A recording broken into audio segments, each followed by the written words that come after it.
Salve, salve, galera. Tudo bem? Aqui é o Bruno Jacopini.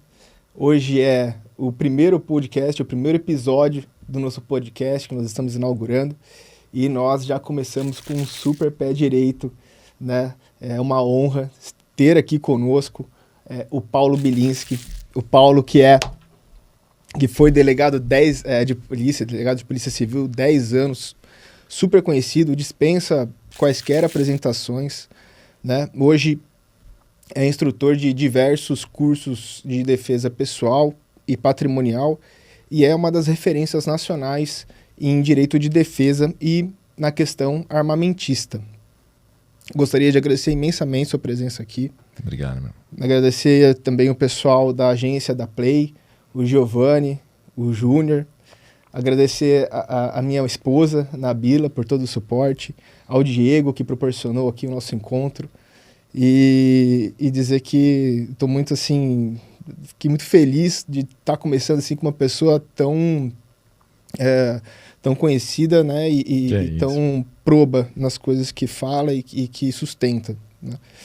Então vamos lá, assim, eu acho que primeira pergunta, a primeira coisa que a gente poderia estar conversando hoje aqui, Paulo, que eu gostaria que você explicasse para a gente que é do meio e para quem também não é do meio, seria assim, a relação que existe entre direito à vida, direito de defesa e o que tudo isso tem a ver com a questão armamentista. Cara, eu tô fazendo um ciclo de palestras aqui pelo interior do estado, pela capital também, mas com um foco muito grande no interior, falando justamente sobre a relação entre arma de fogo e direito de defesa. E aí eu postei a agenda, né, da semana no Instagram e foi lá um feliz, né, e comentou assim, né, armas de fogo e vida, né, isso é hipócrita, né? E é a incapacidade de alcançar o raciocínio que mostra a relação entre a arma de fogo e o direito à vida que faz com que a gente aceite, né, restrições à posse e porte de arma. A partir do momento que você entende que a vida é o maior bem que você tem, é o seu bem mais valioso de todos, e que você precisa de um instrumento para defender a sua vida, as coisas começam a ficar um pouco mais claras, né? Por exemplo, o ser humano ele abandonou a capacidade de defesa dele do ponto de vista físico, corpóreo, há milhares de anos. Compara a sua pele com a pele de um javali. Qual que é a diferença de grossura? O javali tem isso aqui de couro. Torna ele praticamente impenetrável, né? Você dá munição de caça. Se não for uma munição boa, não atravessa, né? Tem uma série de animais na África que a gente chama de Big Five, que são os 5 grandes animais africanos, que você só pode caçar eles a partir de um certo calibre, porque menos do que isso não tem eficiência, entende? Então o ser humano ele não tem couro, né? Ele não tem resistência na pele, nossa pele é um nada, né? É menos que uma casquinha de fruta de resistência. A gente não tem dente, né? A gente tem dente na boca, mas é dente para comer arroz, feijão e carne cozida, né? Não é dente para arrancar pedaços de outro ser humano ou de outro, né, adversário. A gente não tem garra, a gente não tem força física. Não, mas eu sou forte, eu faço musculação. Irmão, você já tentou comparar a sua capacidade física com um chimpanzé? Tem metade do seu peso? Tem uma foto na internet que a galera tem que olhar, que é um chimpanzé que sofre de uma doença que ele não tem pelo, né? Eu esqueci o nome, qual que é o negócio lá. Então é basicamente um chimpanzé pelado. Irmão, é 3 vezes o tamanho de um bodybuilder. E ele come banana, né? Aquilo é potência muscular. Então o ser humano ele abandonou a capacidade de se defender com o próprio corpo e passou a utilizar ferramentas, né? Então o que na Bíblia diz, né? Aquele que não tem uma espada vende a capa e compra uma espada, é porque a espada era o melhor instrumento que eles tinham à disposição. Esse comando de Jesus não é para que você compre uma espada, é para que você tenha o meio mais eficiente disponível para proteger a sua vida. Por quê? no nosso sistema jurídico, todo direito tem uma garantia. E a garantia do direito à vida é o direito de defesa. Só que você só consegue exercer o direito de defesa se você tiver uma ferramenta eficiente. Porque a gente já não tem a capacidade de fazer isso de forma corpórea. Então, toda vez que alguém diz que você não pode ter acesso à arma de fogo, o que ele realmente está dizendo é que você não pode defender a sua vida. Como assim eu não posso defender minha vida? Por quê? Qual que é a justificativa? O que legitima o Estado a pensar que ele pode dizer se eu posso ou não defender a minha integridade física, a integridade física da minha família? A arma de fogo, ela está diretamente ligada com a vida. Não existe direito à vida sem direito de defesa. Então a gente tem que deixar isso bem claro, porque quando você trata o acesso à arma de fogo como garantia do direito à vida, a perspectiva toda muda. Né? Eu não quero uma arma para poder fazer tirar o prato, para atirar no papel, para caçar javali. Eu quero uma arma para proteger a minha vida de ser humano. A coisa mais importante, mais sagrada que a gente tem.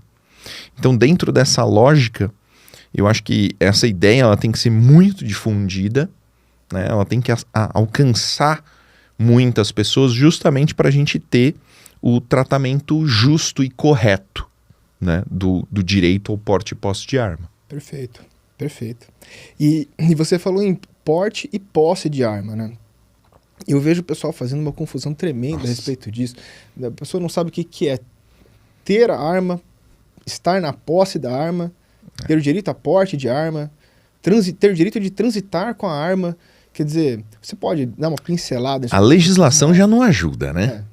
Porque hoje você quer ter uma arma de fogo, você tem que saber lei, você tem que saber normativa da Polícia Federal, você tem que saber normativa do Exército, você tem que saber decreto.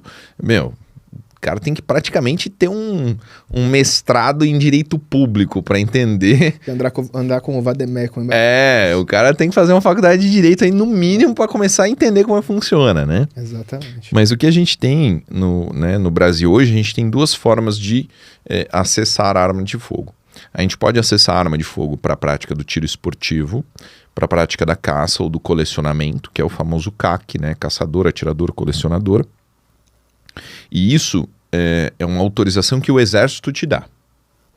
Ou você pode ter armas para defesa. Defesa da sua residência e da sua família, ou defesa em qualquer lugar. Né? Essas armas são exclusivas da Polícia Federal. O registro e o controle delas. Então, se você quer ter uma arma aqui dentro da sua casa para proteger a sua vida e a vida da sua família, você tem uma arma de posse. Posse não significa que você não tenha a propriedade da arma. Né? Tem muita gente que confunde isso, sabia? Sim. Eu percebi isso ontem. Não, mas eu tenho só a posse. É porque o cara tá confundindo o direito de posse com o direito de propriedade. Não, na verdade a propriedade da arma é sua, mas a posse significa que você só pode manter ela dentro daquela residência. Exato. Né? Isso é o direito de posse. O direito de porte é carregar a arma com você para qualquer lugar que você for, com algumas restrições. Né? Então você não pode ir em lugar com aglomeração, show de rock, manifestação, né? Lugares assim lotados. Isso é porte e posse.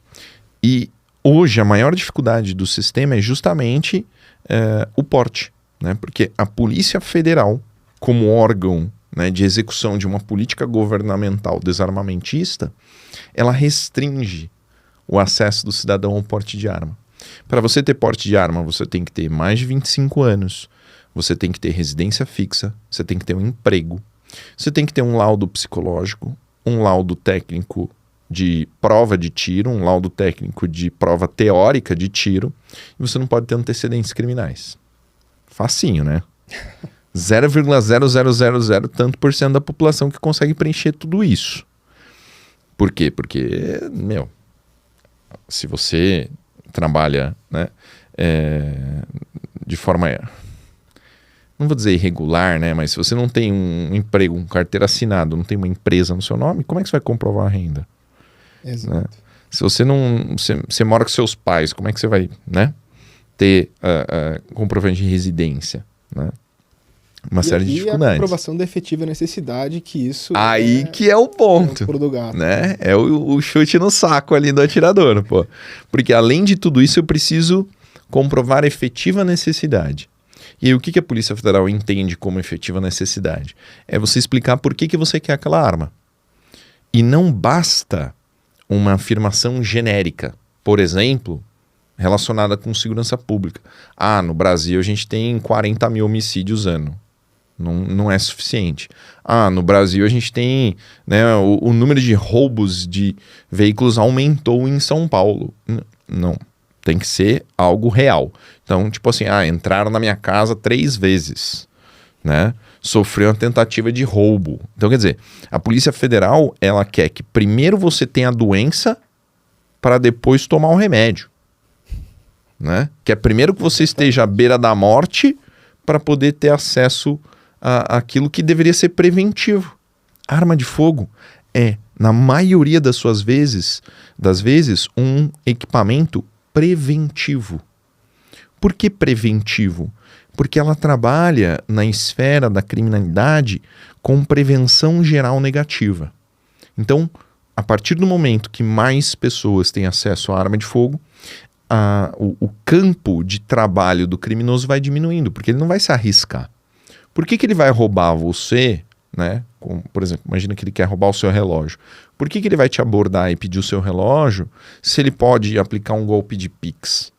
Se ele pode fazer um phishing num site? Se ele pode, né, fraudar alguma coisa? Então, a arma de fogo serve para diminuir a criminalidade dos crimes violentos, dos crimes praticados com violência ou grave ameaça. Não serve para diminuir a criminalidade eletrônica, Sim. virtual, Sim. né? E é o que a gente precisa. Hoje o cidadão, ele quer garantir que ele vai chegar em casa, que ele vai chegar no trabalho, né, que ele vai trazer os filhos dele para casa, todo mundo inteiro, só isso. Essa é a principal preocupação. E aí a efetiva necessidade, a Polícia Federal te sacaneia dessa forma, por quê? Do meu ponto de vista, o que é efetiva necessidade para um homem? Eu moro no Brasil. Se eu morasse na Suécia, eu não queria ter arma de fogo. Né? Efetiva necessidade para uma mulher. Eu tenho um cromossomo XX. Né? Você luta jiu-jitsu. Né? Tem como uma mulher reagir a uma agressão masculina, física? Exatamente. E assim, você tocou num tema que, na verdade, eu ia puxar depois, mas então nós tivemos o documentário feito pela Brasil Paralelo, o Entre Lobos. Eu acredito que tenha sido o maior documentário Foi o maior já lançamento feito até hoje sobre a questão da segurança pública, né? E assim, um dos dados que eles colocam lá, que eu fiquei assim aterrorizado, na verdade, porque não imaginava que fosse assim, é que se você somar todos os homens que portam fuzis e pistolas no Rio de Janeiro, a gente está falando do Rio de Janeiro, isso somam 56 mil homens. O exército de Portugal tem 27 mil homens. Uhum. O exército da Alemanha tem 63. Uhum. Quer dizer, e nós estamos discutindo aqui se o cidadão de bem pode possuir uma arma.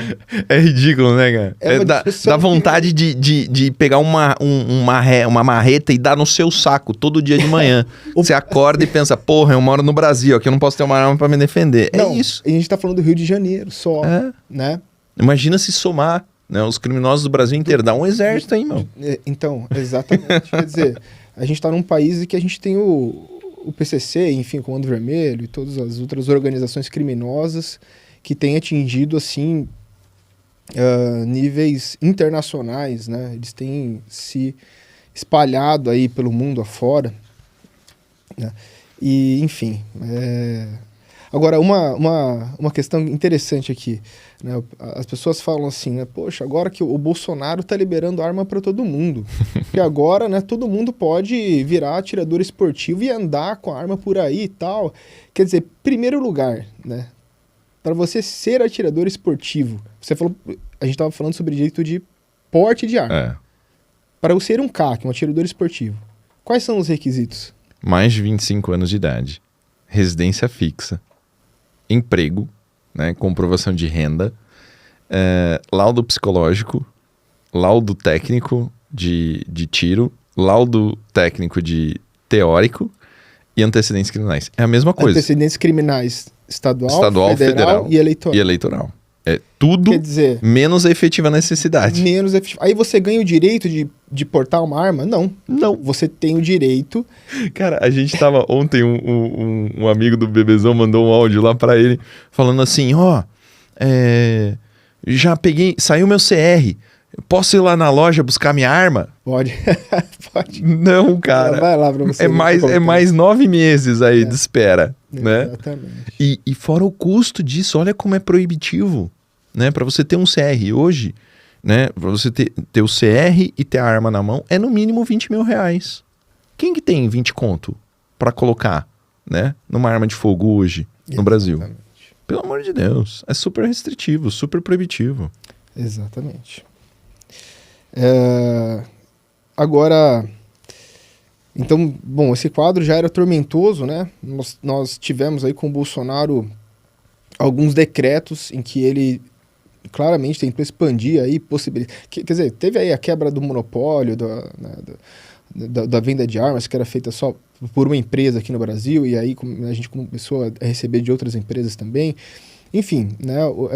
E aí nós tivemos aí, já era tormentosa a questão, e nós tivemos aí a liminar do ministro Edson Fachin, que foi concedida durante um pedido de vistas do processo pelo ministro Cássio Nunes.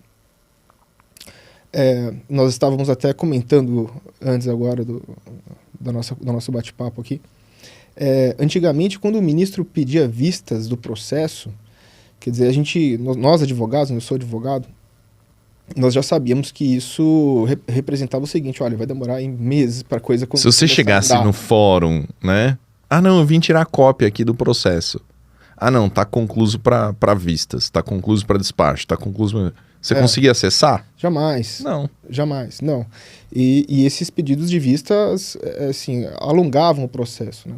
Agora, o processo hoje é eletrônico. O que acontece é que o ministro Cássio Nunes pediu vistas e o ministro Edson Fachin foi lá e atravessou a liminar, né? Sem julgar o mérito aqui do que foi feito por ele, mas eu acredito, não estudei o regimento interno do STF a fundo para dizer isso, mas eu acredito que isso seja contra o regimento interno. Enfim, essa questão aí com certeza vai ser debatida entre os advogados e os representantes aí dos órgãos que estão litigando nessa ação. Porém, isso abalou um pouco as estruturas aí totalmente. Do que nós vimos até agora. PF já emitiu documento oficial dizendo que para posse de arma de fogo você precisa de efetiva necessidade. Então, um requisito que não existia, passou a existir por uma decisão judicial. Então, nem uma arma dentro da sua casa. Eu tenho uma amiga que teve uma autorização de compra negada pela Polícia Federal dentro do Sinarme. Por quê? Ela pediu a compra de uma calibre 12. Não, você já tem 2 pistolas. Se você já tem 2 pistolas, você não atende mais o requisito da efetiva necessidade. Né? Com qual fundamento em que isso? Fundamento nas vozes da minha cabeça. Meu desejo de desarmar a população. É porque eu sou comunista, eu não quero mesmo você ter arma. É isso que ele tá falando, caralho. Ele não tem lógica. Não tem sistema, não tem... Não, é só isso. Na verdade, a liminar foi uma norma em branco, né? Porque ela fala assim, limitação da quantidade de munições. As munições devem ser garantidas apenas na quantidade necessária para a segurança dos cidadãos. Quanto Quanto que é? Um carregador? 2 carregadores? E para eu treinar, eu posso treinar quanto? Quanto que vai garantir a minha segurança? 50 disparos? São 100? 1.000? 5.000? 10.000 disparos por ano? Para mim, qual que é o grande problema? É um problema político, não é um problema, né? Por que é um problema político? Dúvida. Bolsonaro foi eleito em 2018 e nele foi depositada a esperança de resolver o problema das armas no Brasil. Só que foi depositado para ele uma coisa que ele não podia fazer. A gente falou assim, resolve isso para mim. Mas ele não tinha como resolver. O presidente da República, a função dele é órgão executivo, ele executa a lei. Ele tem a capacidade de produzir atos normativos? Sim. São decretos, poder regulamentar. Então ele pode pegar a lei e esmiuçar, explicar a lei. Foi o que ele fez. Ele fez vários decretos, irmão. Vários. Ele fez magia com esses decretos. A gente nunca teve tanta vantagem como nos últimos 4 anos. E aí, essas vantagens foram sendo atacadas, né, paulatinamente pelo Supremo Tribunal Federal. Beleza. Só que chegou um ponto que o Supremo agiu de forma ilegal. A Lei de Controle de Constitucionalidade diz o seguinte: a ação direta de inconstitucionalidade ela vai ser utilizada para questionar se aquele ato normativo está de acordo com a Constituição. Show de bola, somos a favor, né? Só que quando o ato normativo parte do poder executivo, ele tem presunção de legitimidade. Se ele tem presunção de legitimidade, ele não pode ser suspenso por um juiz de forma monocrática. A lei diz que ele tem que ser julgado pelo pleno. Foi julgado pelo pleno? Não. Surtiu efeitos? Sim. A Polícia Federal proibiu a aquisição de armas para posse sem a efetiva necessidade. O Exército proibiu o cidadão de ter fuzil. 2 semanas atrás podia, agora não pode mais. Por quê? Porque o Fachin disse que não pode. Nenhum arcabouço jurídico, nenhuma legalidade na decisão. É meramente político. E o que vai ser julgado hoje, né, na ADIM, o que vai ser objeto de julgamento é a restrição à arma de fogo no tema constitucional. Se amanhã a gente tem um Congresso Nacional de Direita que tentar aprovar um PL para ampliar o acesso à arma de fogo, não vai passar. Porque o Fachin, no Supremo Tribunal Federal, já decidiu que o acesso à arma de fogo contraria o direito à vida. O que a gente falou aqui na abertura do podcast? A arma de fogo é garantia do direito à vida. Cara, você entende que a gente chegou num ponto na sociedade que o antagonismo de ideias é tão grande que é incompatível. Eu não posso viver no mesmo país que o Fachin. Eu não posso viver num país que não me permite defender a minha vida. Eu não posso. Eu não tenho outra opção. Agora, quanto % da população é a favor da posse e porte de arma de fogo do cidadão de bem? Com certeza, se a gente levar em consideração que o referendo do Estatuto de Desarmamento foi contrário à proibição do... 60 e quanto por cento? 62, 63? É isso. Você entendeu? Aqueles filhos da puta, eles estão proibindo o poder legislativo de fazer o papel dele, de representar. O poder emana do povo, não da cabeça do ministro do Supremo. Eu achei o máximo, porque eu não sei quem foi que falou aí, tá? Que os ministros do Supremo foram eleitos indiretamente. Por quem?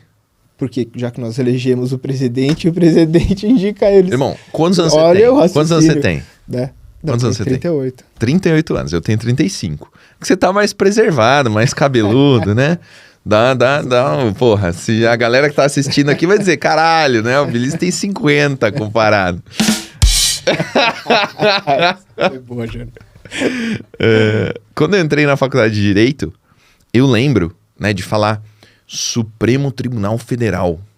Caralho, Supremo, né? Eu imaginava aqueles monstros do direito, né? Uns caras com notório saber jurídico. Aí vem Dias Toffoli. Era outra época, Paulo. Dias Toffoli, irmão. Você sabe quando que isso começou a mudar? Com a TV Justiça. Com a transmissão das sessões do plenário. As sessões elas só ocorriam às quartas-feiras. Eu fui um tempo a Brasília, né? Depois de formado, eu trabalhei no escritório em Campinas que fazia ponte com Brasília e eu fui, várias vezes para lá, assistir algumas sessões. E a questão começou a ficar muito complicada quando o debate entre os ministros se tornou público, porque as pessoas começaram a assistir aquilo. E aí, assim, agora eu estou sendo assistido. Então, se o ministro tal vai declarar um voto divergente, eu tenho que me defender aqui. Então, e aí começou, eu acredito que seja, claro, é o ego do ser humano, né? Isso é uma coisa natural. Mas isso foi virando uma bola de neve. E aí depois veio o Dias Toffoli, né? Qual que é o maior mérito acadêmico do Dias Toffoli? O que eu saiba foi ser advogado do PT, né? Exatamente, o cara não passou em concurso para juiz 2 vezes. E tá lá, no Supremo Tribunal Federal. Bom, o Alexandre de Moraes, ele tem, né? Isso não sou eu que estou dizendo, ele tem escritos, né? Ali está escrito que ele entende que a indicação política do ministro do Supremo é algo inconstitucional, que deveria ser extirpado do sistema e tal. Perguntaram para ele durante essa batina. Você mudou de ideia, irmão? Você mudou de ideia? Entendeu? E a resposta foi, não, uma coisa é que eu escrevo, outra coisa, bom, agora que me deram a oportunidade, né? Agora eu quero ser ministro, então, custe o que custar. E assim, né? E assim, isso que eu tô dizendo, né? Novidade para ninguém, não é uma ideia minha, né? Tá veiculado na mídia aí. Enfim, assim, a situação hoje realmente é um embate muito complicado entre o Poder Executivo e o STF, né? Agora, o que eu acho Deixa que... eu te questionar sobre uma possibilidade de solução que eu ouvi alguém discutir. São 11 ministros hoje, né? Sim. Tá. Então a maioria são 7, né? Sim. Beleza. E se o Bolsonaro aumentasse o número de ministros para 15? Que a maioria seria 8, né? Não, 15, 8, 16. A maioria hoje são 6, né? A maioria são 6, perdão, a maioria são 6. Aumentando para 15 ministros, maioria 8, 7 ministros. Sim. 7 não, 8 ministros. Ele conseguiria colocar mais 4 caras para dentro. Com certeza. Então, será que isso é uma saída para o Supremo? Paulo, aí a questão toda, do meu ponto de vista, primeiro, o Bolsonaro, para fazer isso, ele teria que apresentar um projeto de emenda constitucional. Porque a composição do Supremo faz parte da Constituição e isso viraria aquela coisa, né? Votação dúplice nas duas casas, um quórum qualificado. Então, e é uma coisa complicada. Né? Na minha opinião, o maior problema não é o número de ministros, e sim que esse cargo de ministro seja vitalício. Não, é um absurdo. Isso é um Porque absurdo. nos Estados Unidos, por exemplo, a indicação é política, porém eles têm um mandato. Quanto tempo é, você sabe? Agora você me pegou. Eu vou até pesquisar, pode porque pesquisar, isso aqui é acho importante. Super interessante, viu? Mas eles têm mandato. Quer dizer, terminou ali o mandato, pronto, agora vem outro, né? Aqui não, aqui a gente tem que esperar o ministro fazer agora 75 anos. Ele fica ali, né? Quer dizer, para quem é eleito indiretamente, é o melhor mandato do mundo, né? Porque ele é vitalício, ele é infinito, ele vai até, né? E depois ele aposenta e continua recebendo aposentadoria e tal. Então... é 67 anos a idade de... Hoje, para aposentadoria. Não, do ministro da Corte Americana. Aposentadoria compulsória, mas eles têm um mandato definido, né? Tem um tempo de mandato. É vitalício. É vitalício? Entendi. Mas, bom, fica aqui na minha a opinião minha continua sendo a mesma. Eu acho que eles deveriam... não, é 60... Enhanced Francis. É 62 anos, eles querem... Não, 67 anos. Mas o pessoal tá brigando para diminuir. Foi aumentado para 67, mas o pessoal queria que fosse 60. Já foi 60 anos antes. Em 1963 foi aumentado para 62. Uhum. Pela 15ª emenda. Mas é justamente isso. Eu acredito que se a gente tivesse um período, né, de trabalho menor, porque todo cargo de indicação política, ele tem uma função estratégica. Sim. Essa função estratégica, ela não pode perdurar. porque a tentação é muito grande, né? Eu admiro muito, por exemplo, na Polícia Militar de São Paulo, quando o policial é promovido de tenente-coronel para coronel, ele só tem 5 anos como coronel. Depois ele tem que ir embora. O que isso proporciona? Proporciona que os coronéis, que são os comandantes, eles sabem que eles têm 5 anos para comandar, para fazer o melhor possível e depois acaba. Exato. E aí vem um cara mais jovem do que ele. Então o comando roda. De 5 em 5 anos, ele é completamente revigorado. Sim. E a gente vê como é que é na Polícia Civil. Na Polícia Civil, os caras só trocam de cadeira. Agora eu sento aqui, você senta ali, ele senta aqui. Não tem um novo, né, uma nova diretoria, não tem uma ascensão, uma renovação, uma oxigenação. São os mesmos caras, só trocando de cadeira. Exato. O Supremo Tribunal Federal, o cara vai ficar lá eternamente, né? Exatamente. E agora, em relação voltando na questão da liminar do ministro Edson Fachin, né? Outro ponto de vista que eu tenho também, isso aconteceu, na verdade, por uma lacuna do poder legislativo, né? Porque o Bolsonaro, ele teve que editar decretos e portarias interministeriais, tal, para regulamentar uma coisa que o Congresso, na verdade, deveria estar. Né? Então, o que eu acho... Assim, cadê a bancada da bala? Cadê? Não, e assim, isso ressalta a importância do nosso voto, né? As pessoas acabam ignorando, falam assim, não, o presidente, colocam assim nas costas do presidente coisas, às vezes, que não são atribuição dele. Não são atribuição dele. Engraçado, os candidatos se valem disso para prometer coisas impossíveis. Uma das candidatas ali do debate, que agora me fugiu o nome, aquela que tava assim piscando um monte, como que era o nome dela? Eu não sei o nome dela, mas eu sei quem é. Uma dessas que tem 1% dos votos. A nossa proposta aqui, a proposta de governo é que a gente vai criar o Imposto Único Federal. Eu vou criar Você vai criar um Imposto Único Federal? Diz uma coisa, tem uma cacetada de tributos, quer dizer, você vai... Você vai usurpar a competência dos estados? Não, você vai alterar a Constituição assim? Você vai fazer? Porque assim, do jeito que ela falou, parece que a gente vai mudar. Eu vou acabar com todos os impostos. 1º de janeiro acabou o imposto, agora é Imposto Único Federal. Entendeu? Então, assim, ignora que, na verdade, isso é um trabalho do Congresso. Sim. Né? E se a gente desse uma importância maior para quem está indo ali para a Assembleia, né? Para os deputados, para a Câmara dos Deputados, para o Senado, quer dizer, com certeza isso daí teria uma Mas as pessoas não sabem nem o que faz. Não sabem nem o que faz, né? O maior trabalho que eu venho fazendo no meu Instagram nos últimos tempos é explicar o que faz um deputado federal, um deputado estadual, o que ele pode prometer ou não. Eu assisti ontem, até publiquei uma propaganda super curiosa de uma candidata a deputada estadual no Rio de Janeiro que falava de capar estuprador e não sei o quê. Como é que era, né? Mano, eu vou até olhar aqui, porque o negócio era tipo assim, eu vou cortar o pinto do cara fora, tal. Castração química. Não era nem isso, era tipo o vídeo, o vídeo dela era cortando a salsicha, né? Eu pensei, caralho, mano, ela é deputada estadual, como é que ela vai fazer isso? Ó, se liga. Tem que ser capado. Prisão Okay. Primeira vez que eu recebo estupradores na minha mão. É linguiça no chão. Tem que ser capado. Prisão é pouco pra esses bandidos.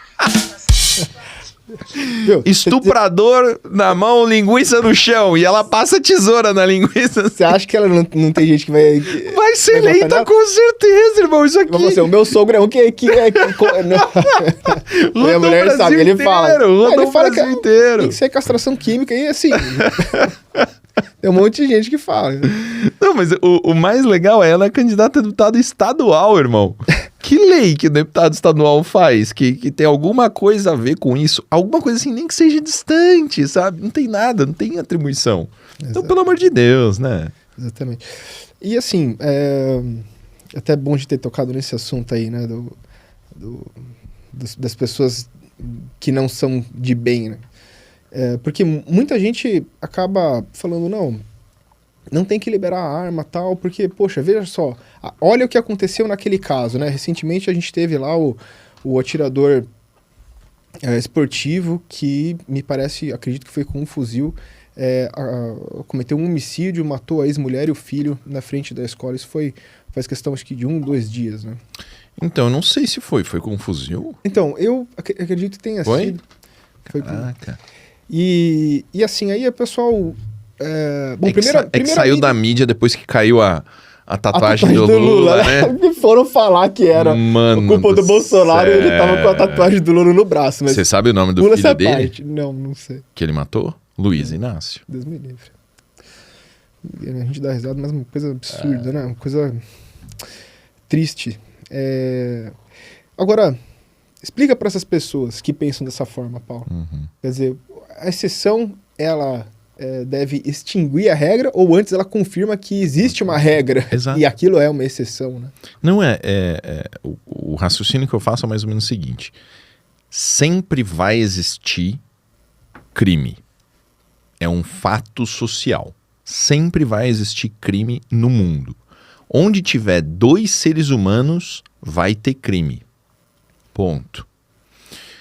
A questão é, se você decide impedir que o cidadão de bem tenha acesso à arma de fogo, você impede que ele se defenda daquele cara que quer praticar o crime. Sempre que você tem desarmamento, você tem desarmamento do cidadão de bem, não do criminoso. Ninguém consegue fazer desarmamento do criminoso. Hoje no Japão, quem que tem arma de fogo? Só os criminosos. O ex-primeiro-ministro japonês foi assassinado com uma arma caseira. O maluco fez, Quer dizer, produziu. Importante pensar isso, né? Então, a pessoa que sai pra matar uma outra pessoa, não interessa se ela é atiradora esportiva ou não, se ela tá ali municiada com uma faca, com um facão do Rambo ou com uma pedra, ela vai dar um jeito, né? Então, Irmão, cocaína, pó, né? Cocaína, é produzida no Brasil? não. Não. Maconha, a maconha que tá vendendo aí na rua, foi produzida no Brasil? Não. As pistolas Glock, Sig Sauer, CZ, que tá na mão dos ladrões, foram produzidas no Brasil? Não. Tudo isso entra pela fronteira. Tudo. Arma, droga, tudo entra pela fronteira. Então, quer dizer, isso é um atestado de incapacidade de manter o criminoso sem acesso à arma de fogo e sem acesso a produtos ilícitos. Se você não tem a capacidade de manter o criminoso sem acesso, por que você vai impedir o cidadão de ter acesso? Eu sou a favor assim, ó. Mano, esquece. Esquece. Deixa de lá. Não se preocupa mais com normatização de arma. Deixa todo mundo ter. Ilegal mesmo. Não precisa de registro, não precisa de autorização, não precisa de nada. Eu tenho certeza absoluta que nesse cenário a criminalidade acaba. Porque se você chegar para um cara aqui, né, morador da rua, falar para ele assim, irmão, você pode comprar uma arma que você quiser. Ele vai comprar uma arma. Se ele souber que o vizinho dele tem uma arma, ele também vai comprar uma arma. Se na escola, né, os caras perceberem, caramba, todo mundo tem arma, menos os professores vão começar a andar armados. E todo mundo vai ter a capacidade de se proteger. Eu sou mais a favor de uma sociedade plenamente armada de forma completamente desregulada do que uma sociedade regulada sem acesso. Arma é a mesma coisa que liberdade de expressão. Se você regula a liberdade de expressão, você permite que só alguns possam falar. E todos os outros sejam vítima. Se você regula a arma de fogo, você permite que só alguns possam ter. E todos os outros vão ser vítimas. Outro dado do Entre Lobos, né? Que dos homicídios que são cometidos no Brasil, apenas 8% são solucionados. 8% de 100 homicídios são solucionados, os demais... E eu vou te dar uma péssima perspectiva. Tá? Eu trabalhei 5 anos no departamento de homicídios. Prisão em flagrante é considerado homicídio solucionado. Entendeu? Bem, né? Você entra para estatística, entende? Flagrante, né? Então, qual que é o grande problema? O grande problema é que a gente trabalha sem efetivo. Eu fiz um curso na Polícia de Miami de proteção de dignitários e eu fiquei alojado na Academia de Polícia de Miami. E tive a oportunidade de visitar todas as unidades. Visitei o departamento de homicídios deles e conversei com os caras. O mesmo sistema de investigação que a gente tem no Brasil, uma equipe faz local, uma equipe investiga, o mesmo tudo. Né? Do ponto de vista de tecnologia, a única coisa que eles não tinham, né? A única coisa que eles tinham que a gente não tinha era para um leitor de impressão digital. Então você chegava no morto, pegava o dedo dele, punha lá no leitor e já dava a identidade do cara. Único elemento. De resto era igual. Qual que era a outra diferença? Número de casos versus quantidade de policiais. Na mesma época, eu tinha 2.000 casos para investigar e 4 policiais. Eles tinham 3 casos para investigar e 6 policiais. Como é que resolve? Paulo, o Brasil, me corrija se eu estiver errado, tá? É um dos únicos países no mundo, um dos poucos países em que nós temos a separação entre polícia militar e polícia civil. Uhum. Polícia militar serve, né, para reprimir e evitar o cometimento do crime. Agora, uma vez que o crime é cometido, aí isso passa a ser competência da polícia civil. Essa separação, você acha que ela é prejudicial ou não, normal? Tá. Qual que é a sua opinião sobre isso? Existem 2 sistemas de segurança pública no mundo. Tá? O sistema francês e o sistema inglês. No sistema francês você tem 2 polícias. Uma uniformizada, a outra investigativa. No sistema inglês você tem uma polícia com um ramo investigativo. Como é nos Estados Unidos, por exemplo. Então você quer ser policial, você vai fazer academia de polícia. E aí você vai entrar no ramo uniformizado. E a partir de um certo momento, você pode se tornar do ramo investigativo. Tá? Então todo mundo tem a mesma origem. Qual que é o problema do Brasil de forma específica? Tá? Você já tentou explicar para um gringo que a gente tem uma polícia militar? Não. Se você tentar explicar para um gringo, a gente tem uma polícia militar, ele vai falar assim, a gente também tem a polícia do exército. A polícia que faz patrulhamento ostensivo preventivo nos Estados Unidos não é militar. É civil. Civil no sentido de não militarizada. Tem ranking, né? Tem patente, tem uniforme, tem disciplina, mas ela não pertence ao ramo militar. Ela não pertence ao militarismo. Ela é uma polícia. Só. E aí a gente tem que estudar a origem da polícia militar. A origem da polícia militar dos estados é de 1969, em que você tinha um governo militar no Brasil que não tinha capacidade de ter controle estadual. Então você criou as polícias militares, e esse é o ponto. Forças Auxiliares do Exército Brasileiro, subordinadas ao Ministério da Defesa. Essa é a origem, o nascimento da Polícia Militar. Então as polícias militares eram meramente um braço do Exército Brasileiro no Estado. Era como se fosse a reserva do Exército Brasileiro dentro daquele Estado. Hoje, está escrito na Constituição, as polícias militares, Forças Auxiliares do Exército Brasileiro. Como assim? Existe algum vínculo entre a Polícia Militar do Estado de São Paulo e o Exército Brasileiro? Zero. A subordinação ao governador do Estado, ao secretário de Segurança Pública, não tem nenhuma relação com o Exército. Isso aí é um resquício, né? É um resquício de como funcionava. E aí o que a gente tem que entender? Que uma polícia militarizada, como a gente tem, que tem justiça militar, que tem crimes militares, que tem obrigações militares, é uma polícia que não é tão eficiente. Hoje, quanto por cento do efetivo da polícia está na rua e quanto por cento está no administrativo? Faço ideia. Entendeu? Por quê? Isso é uma herança do Exército. O Exército, por ser uma força de segurança, né, do país, de garantia da soberania, ele é independente, autônomo. O Exército tem professor, tem veterinário, tem dentista, tem médico, tem cozinheiro, tem tudo. Tem mecânico, tem motorista. O Exército é autossuficiente. Por isso que ele tem um administrativo tão grande. Porque ele não pode esperar que o cara vai entregar o lanchinho dele lá na fronteira com, né, com a Venezuela. Ele não tem como levar para lá, né? Ele tem que ter a capacidade de chegar lá, montar uma cozinha e produzir comida para os soldados. A polícia militar não precisa disso. A polícia militar não precisa de um administrativo gigantesco, porque ela é um órgão do Estado de São Paulo.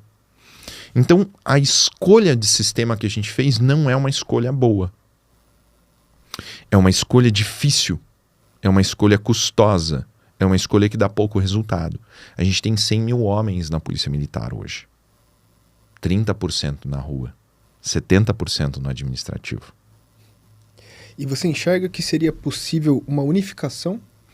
Então, qual que é o problema da unificação? Os caras que falam de ciclo completo de polícia, eles não falam, por exemplo, de sistemas. Eles só falam, tem que juntar. Mas e aí vai ser o quê? Vai ser uma polícia militar com a polícia civil junto? Vai ser uma polícia civil com a polícia militar junto? A melhor forma de você rever o sistema de segurança pública do país é você reformular ele. Fala assim, não, então agora a gente vai adotar o sistema americano. Você quer ser policial, você vai fazer academia de polícia, você vai entrar dentro de uma hierarquia. Se você quiser ser oficial, né, você vai ter que fazer um curso específico para se tornar oficial, mas você vai entrar, todo mundo entra na mesma porta, né, e vai mudando de carreira de acordo com a capacidade individual. Sim. Isso é um bom sistema, funciona, é eficiente, baixo custo.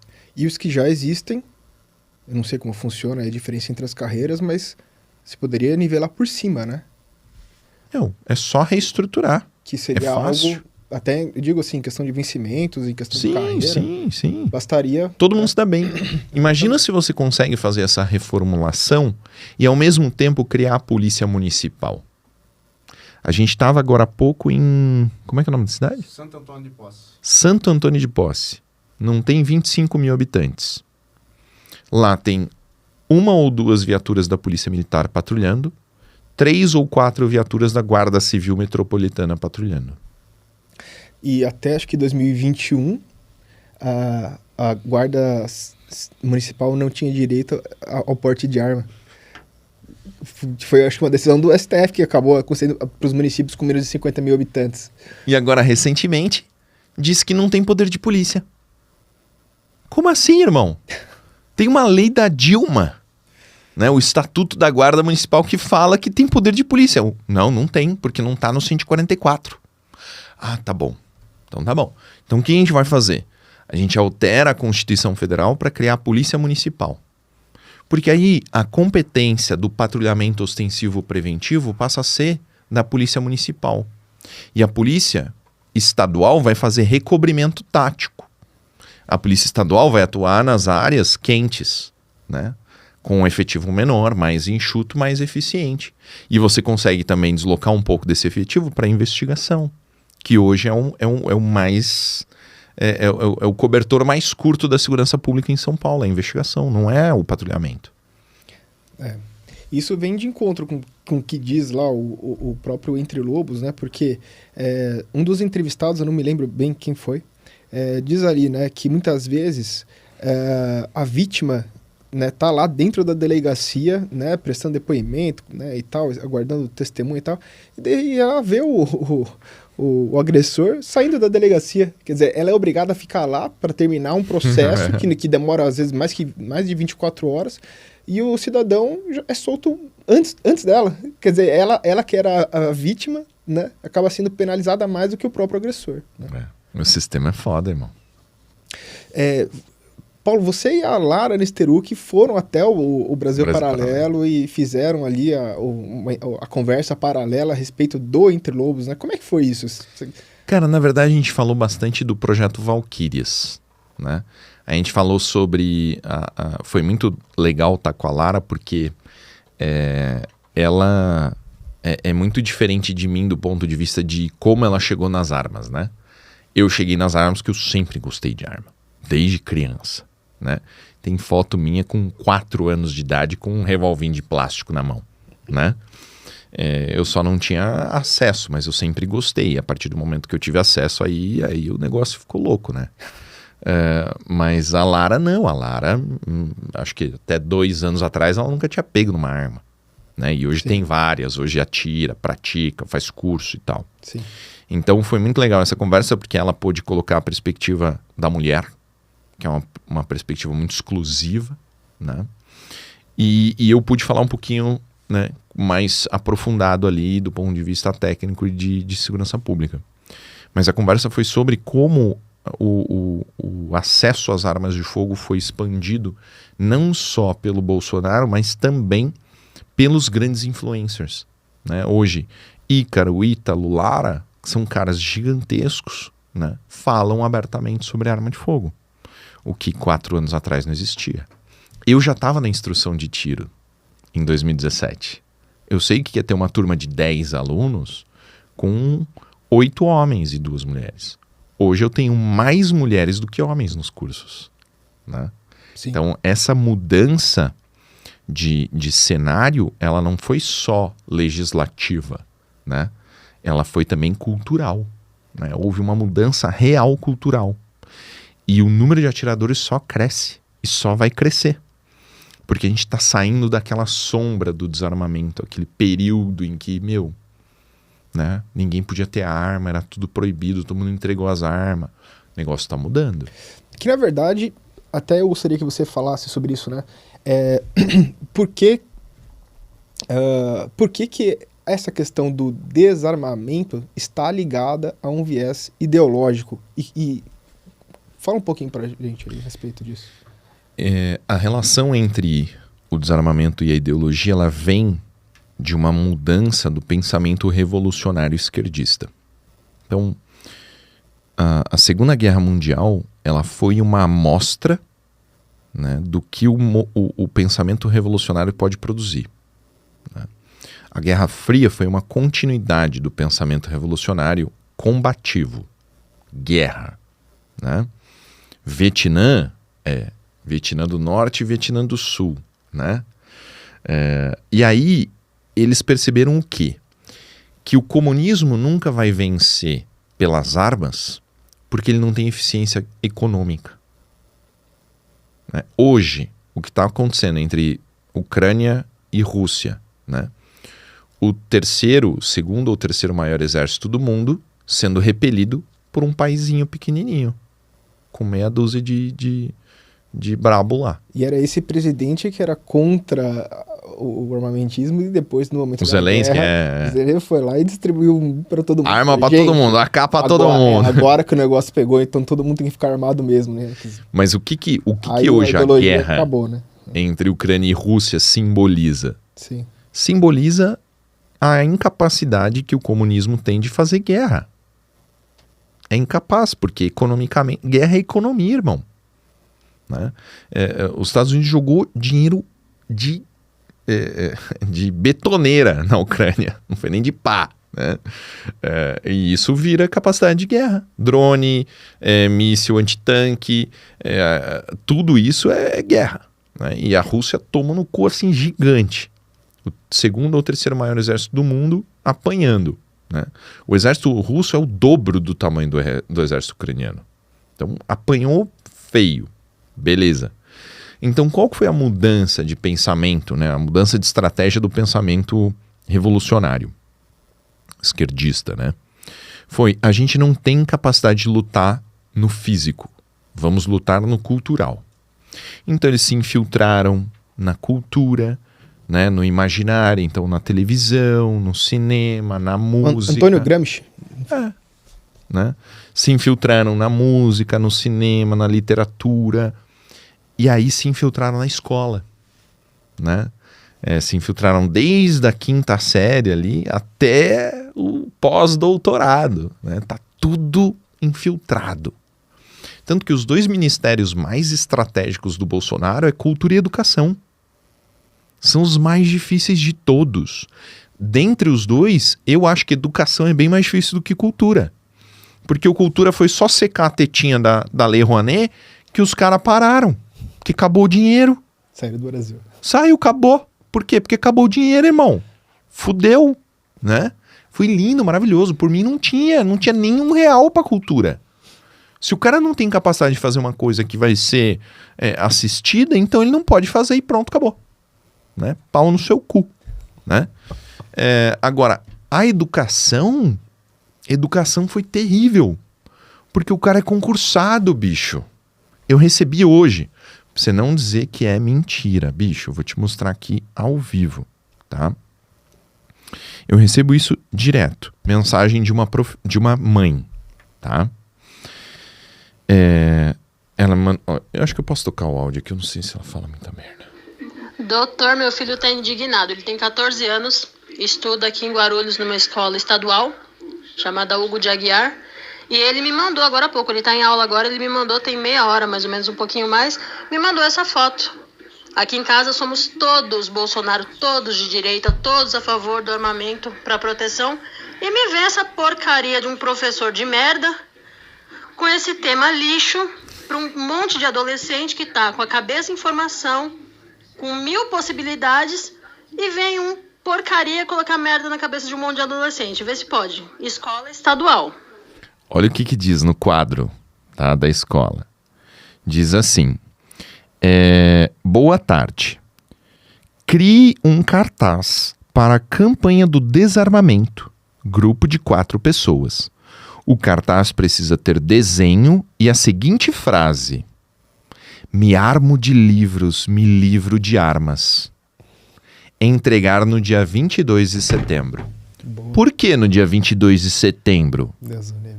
Por que me armo de livros, me livro de armas? E isso, na verdade, é a ponta do iceberg, né? Nós, eu e você e todo mundo assim da nossa geração, nós já estudamos história e geografia sob o viés marxista. Eu estudei em colégio militar, bicho. E já era esquerdoso. Imagina uma escola comum.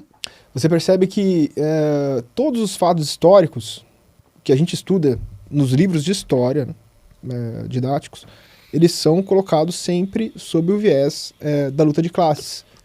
Sempre. Então, a burguesia contra o proletariado. É o pobre né? contra o rico. É o pobre contra o rico, é a nobreza que estava ali, né? Então, tudo. E, na verdade, a história é muito mais rica do que isso. Porra! Né? Tanto que o Brasil Paralelo, que está fazendo um trabalho belíssimo nesse sentido, agora está recontando a história do Brasil pra gente, né? A história verdadeira do Brasil. Colocando fatos assim que, né? Vale a pena assistir também. Mas é isso, né? Quer dizer, no fundo nós estamos vendo a ponta de um iceberg. Nós estamos vendo o resultado de anos de uma educação que foi sendo solapada e, eu vou dizer mais, não foi só pelo PT. Foi pelo PSDB também. Quando, lá atrás... Quem que é o vice do Lula, irmão? Né? Peraí, vamos chegar lá. Pelo amor de Deus. Há anos atrás, quando eu entrei na faculdade, tinha um amigo que começou comigo lá na faculdade, depois ele virou escritor, Martim Vasques da Cunha. Ele é escritor de um best-seller hoje, chama A Poeira da Glória e tal. Uma pessoa bem inteligente. E ele falava assim pra mim: Bruno, você acha que o PSDB é de direita? Uhum. Eu falei assim, caramba, como não? Eu falei assim, cara, o PSDB é de esquerda tanto quanto o PT. E eu achava aquilo ali, eu falei assim, esse cara tá viajando, né? E na verdade, a gente vê que eles estavam assim numa política de alternância e os dois ali juntinhos. Saudável, tá, né? Broderagem. Né? O que o PSDB fez, porque o Alckmin ficou quantos anos aqui no governo do estado de São Paulo, né, como governador, foi continuar essa política de degenerar a educação. Eu dei aula de reforço escolar quando eu morava em Campinas, no colégio estadual, era uma escola estadual lá no Flamboyant, fica próximo ao shopping. Conheço, mano. Fica próximo ao shopping Iguatemi ali, né? Eu chamava Projeto Lápis na Mão. E nós víamos alunos de 4ª série que eles eram analfabetos. Analfabetos. Não sabia ler e escrever. Quer dizer, como que a gente chegou nesse ponto, né? Mas é um projeto maior, faz parte de um projeto maior. E é o que você disse. A educação, né, se você pegar entre o Ministério da Educação e o Ministério da Cultura, o da Educação, com certeza, é a pior missão que o Executivo tem hoje. Mas por quê? Qual que é aonde que o desarmamento entra na lógica da guerra cultural? O desarmamento entra no contexto de vitimizar, de tornar vulnerável. A partir do momento que o indivíduo não tem capacidade de se defender, ele fica na mão do governante. Para mim, o Covid, a crise do Covid foi um grande balão de ensaio, né? Foi um grande teste do que o Estado é capaz. O Estado é capaz de falar para você que você não pode sair da sua casa. O Estado é capaz de te obrigar a usar uma máscara. O Estado é capaz de fazer você injetar no seu corpo 2, 3 doses de um negócio que não foi testado. Ele é capaz. E todo mundo baixou a cabeça e aceitou, por medo, por desespero. Uma doença que matou gente, matou, mas muito pouco comparado com a destruição que foi feita das nossas liberdades, né? Até ontem a gente tinha que usar máscara no avião, mas para entrar no avião é todo mundo grudado, dentro do avião todo mundo grudado. Não pode, não sei o que, desembarca. Irmão, cadê? Entendeu? Usar máscara na academia. Imagina um cara fazendo jiu-jitsu lá com a máscara. Não, teve gente que se aventurou a fazer isso. Entendeu? É isso, né? Mas é só uma amostra. Quando o Bolsonaro fala assim que um povo armado jamais será escravizado, ele não é só um bordão, não é só um grito de guerra, é literal. Não só a escravidão física, mas a escravidão ideológica. Para você instaurar a escravidão ideológica, você tem que vitimizar, você tem que tornar o povo vulnerável. Senão ele não se entrega. Chega num americano lá e fala assim, irmão, agora você não pode mais ter arma. Você não vai poder comprar fuzil. Ele vai enfiar no seu cu o fuzil dele. É isso que ele vai fazer. Ele vai dizer, a Constituição me dá o direito, foda-se. E pronto. Senão ele se muda de estado. Eu tenho amigos que se mudaram de estado por causa de lei de arma. A Califórnia começou a apertar tanto o negócio que eles foram embora. Foda-se, não vale a pena. É isso que eu tenho vontade de fazer. Se no Brasil a gente tivesse mobilidade do ponto de vista legislativo, né? Se as leis dos estados, se a nossa federação... Se nós fôssemos uma federação. Exato. Nós não somos. Se nós fôssemos uma federação de real, verdade, em que os estados tivessem liberdade para legislar sobre aquilo que interessa para o povo que ali mora, né? Eu não moraria em São Paulo. Se no Mato Grosso do Sul você pudesse ter arma e a educação fosse menos comunista. Eu ia pegar minhas coisas, vendia tudo aqui e ir embora. Foda-se. Nem que eu fosse fritar hambúrguer no Mato Grosso do Sul, mas eu ia. Né? Esse é o ponto. É o ponto. Né? Nós somos uma federação fajuta, na verdade. Isso mentirosa. Uma federação fajuta, porque na verdade a competência legislativa é praticamente total da União. É por isso que eu quero ser deputado federal. E nós precisaríamos urgentemente de que isso fosse alterado. Né? Dentre várias outras questões aqui que ficam pendentes de reforma. Né? Então, agora, Paulo, você então é candidato a deputado federal pelo PL 22, Bolsonaro, AK-47. 2247, é isso aí. Muito legal o tema aí. Ficou legal, né? Ficou bom. Ficou legal. O jingle ficou muito bom, cara. Ficou bom. A musiquinha, bicho, gruda. E, não, faz de gravar. Agora, foi o Eduardo Bolsonaro que te chamou para ser candidato? Eu acho que foi o maior aprendizado de 2018. Né? A gente teve um presidente fantástico eleito. Assim, eu tenho certeza, irmão, que vai ter estátua do Bolsonaro espalhada por esse país inteiro, porque o que esse homem fez não tem igual, né? Só que a gente não elegeu um legislativo de direita. A gente tinha 50% dos votos para eleger o presidente, mas não tinha, né, não depositou esses 50% de votos na direita.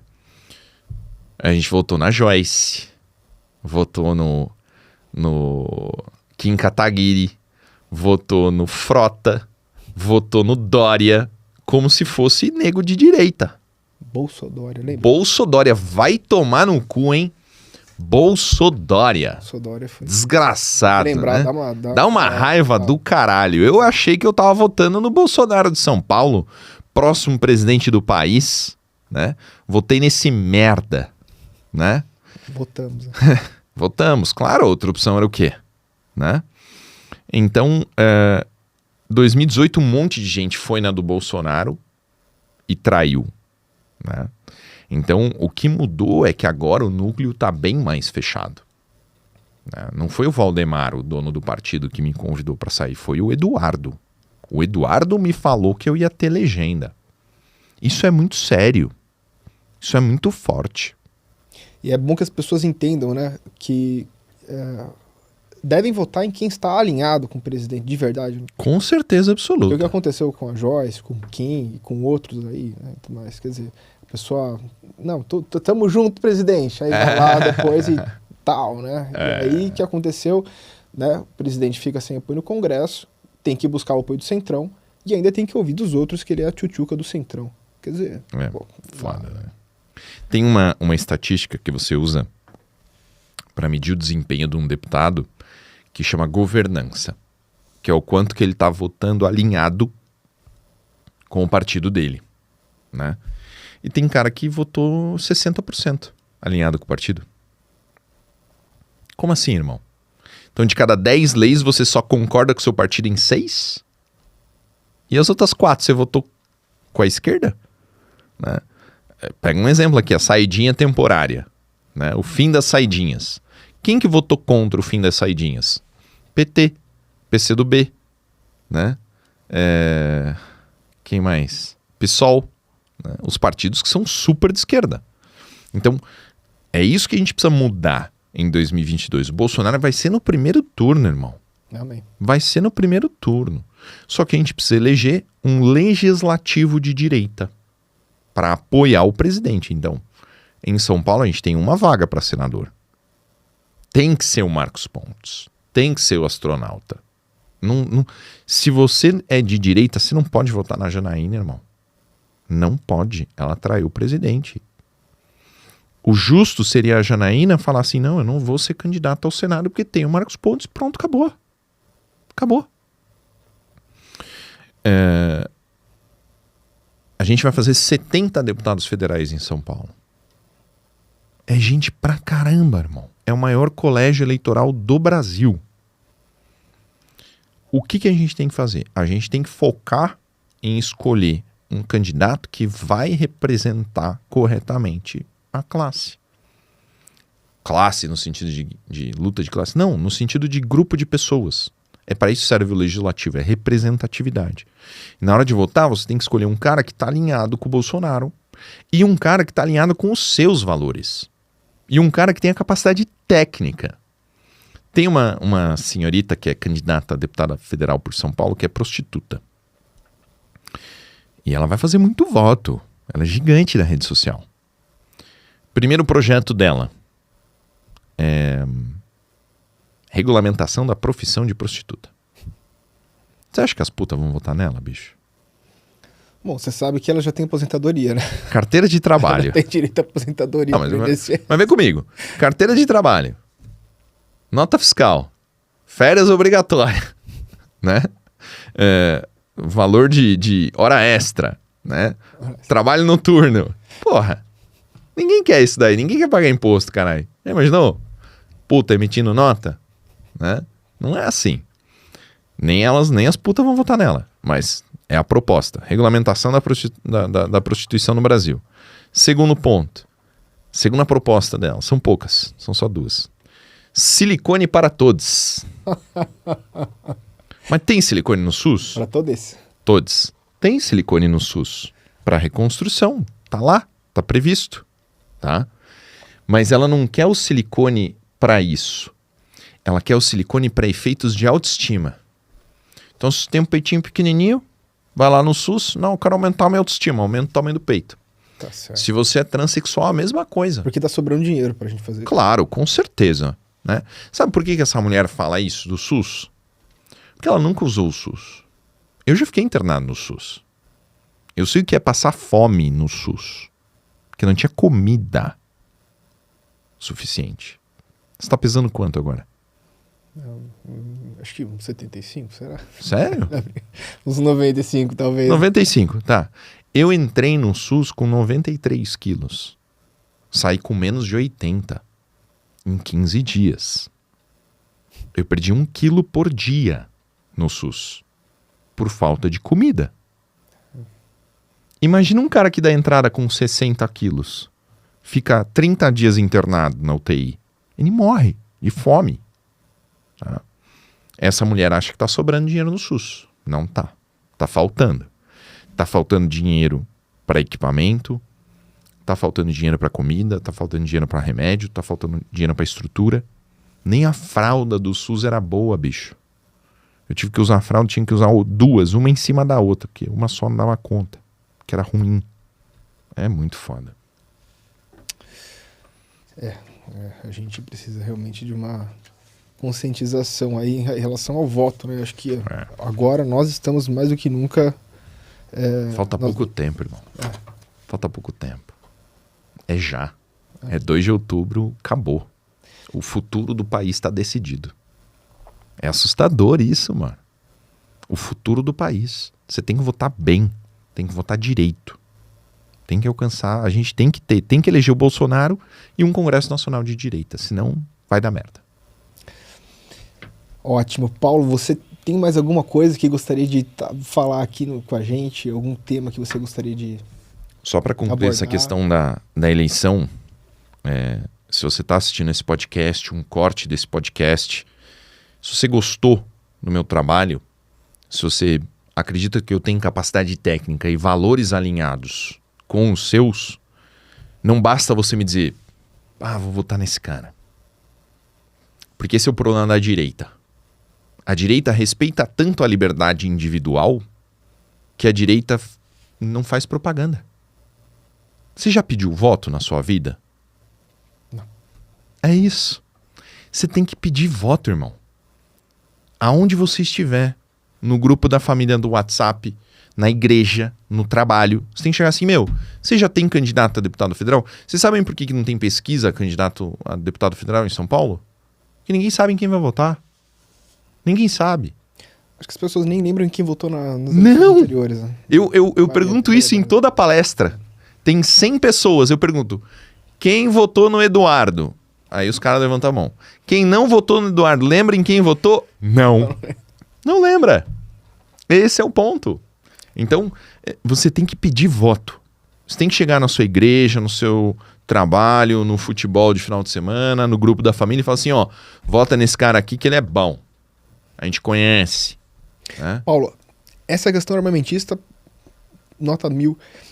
Agora, os outros temas que você é a favor, que você defende... Vamos lá. Vou ser super rápido, super dinâmico. Primeiro, na educação. Escolas militares e escolas cívico-militares. Tá? O que é uma escola militar? É uma escola em que os professores são militares. A gente tem escolas militares no Brasil desde 1889. Chegou em 2019 em São Paulo. Por que demorou 200 anos para chegar uma escola militar em São Paulo? Tá? É falta de vontade política. Então a gente precisa implantar mais escolas militares. Escolas cívico-militares é você pegar aquela escola que você deu aula e você colocar militares da reserva lá para cuidar da ordem e disciplina. Só. Eles não vão dar aula. Não alterem nada, não precisa subir parede, não precisa construir, pagar salário, nada. Eles vão receber, como eles são militares da reserva, eles vão receber como PTTC 30% a mais do salário. Só, é barato. E você põe um cara lá que vai cuidar da ordem e da disciplina. Já vai ser um grande avanço na educação do Brasil. Só isso, ordem e disciplina. Na área da saúde, a gente precisa expandir o número de hospitais de escola. né? O que é um hospital-escola? É um hospital em que ele funciona dentro dele uma faculdade de medicina. Então, os alunos que estão na faculdade, eles trabalham dentro do hospital, de graça. Tá? Então, quanto mais hospital-escola você tiver, mais médico você vai ter e melhor vai ser o atendimento ao público. Tá? Hospital-escola dentro da saúde. Dentro da questão de guerra cultural, né? Combate à ideologia de gênero. Né? Eu estudo Jordan Peterson, ele é o cara mais famoso de combate à ideologia de gênero no mundo. Perfeito. Né? Ele ficou famosíssimo quando no Canadá tentaram impor uma legislação que fazia com que você fosse obrigado a utilizar pronome neutro, né, de gênero, e ele foi lá e, fez uma revolução. O cara é um monstro. Dentro da questão da segurança pública, é o meu forte. Né? Reforma do Código Penal, do Código de Processo Penal, tornar o crime algo que não vale a pena no Brasil. Essa é a proposta. Não pode valer a pena. Hoje vale. Hoje o criminoso calcula qual que é a chance dele se dar mal. E vale a pena. Ele vai e faz. Não pode valer a pena. Cara, é bastante coisa. Mas o mais importante na hora de você escolher um candidato não é só o que ele fala que ele vai fazer. Né? É a capacidade técnica e os valores. Uma coisa Isso é o mais importante. Que eu vi. Aborto. Aborto. Pelo amor de Deus. Aborto é matar uma criancinha dentro da barriga da mãe dela, cara. Isso é uma coisa que, cara, foi uma das maiores conquistas do governo Bolsonaro, foi frear a pauta abortista. O Lula defende o aborto. Defende. Né? A gente teve uma decisão da Suprema Corte Americana proibindo o aborto, e aí os caras estavam lá chorando, né? Que eles não iam mais poder matar a criancinha. É um absurdo. Absurdo. Sabe aquele caso da menina que estava grávida do filho do padrasto? Acho que eu ouvi, sim. E fez um aborto com 28 semanas. Uhum. Minha namorada, Carla... A juíza foi contra. A juíza foi contra, O Ministério Público foi contra. E aí... No final fizeram. Fizeram. A Carla, minha namorada, ela é médica neonatologista. Então ela é pediatra, né, especialista em criança, e aí especializada em bebezinhos recém-nascidos. Principalmente prematuros. Cara... A Carla tem inúmeras crianças com 25 semanas, 26 semanas, que sobrevivem super bem. E aquela criança com 28 semanas foi abortada. Uma criança viável. Viável. Que ia sobreviver. Foi morta. É um absurdo. É um absurdo. É uma pena, realmente. Paulo, então, acho que a gente pode encerrar por aqui. Já Muito bom. Deu o nosso horário. Eu gostaria de agradecer demais a nossa conversa, assim. Uma honra, irmão. Não, uma honra que tenha sido meu primeiro podcast com você. mandou bem pra agradeço caralho. demais. Desculpa aí qualquer coisa que eu tenha falado. Ótimo. Aí, né, o Júnior tá aí também. Né? Queria agradecer a todo mundo, de verdade, e encerrar aqui muito satisfeito, muito feliz de ter, né, tido esse momento, essa conversa, esse bate-papo super bacana aí com você. Pessoal, compartilha esse vídeo, se inscreve no canal. Eu, prevejo um futuro brilhante para esse canal. Vai ser muito bom. Amém. É legal, né? Eu até esqueci de pedir pro pessoal, para vocês verem. Eu peço, não tem problema. Vamos pedir bastante. Mano. Se inscreve aí, cara. Pessoal, se inscreve aí e curtam, compartilhem. E é isso, tá bom? Muito obrigado e até o próximo.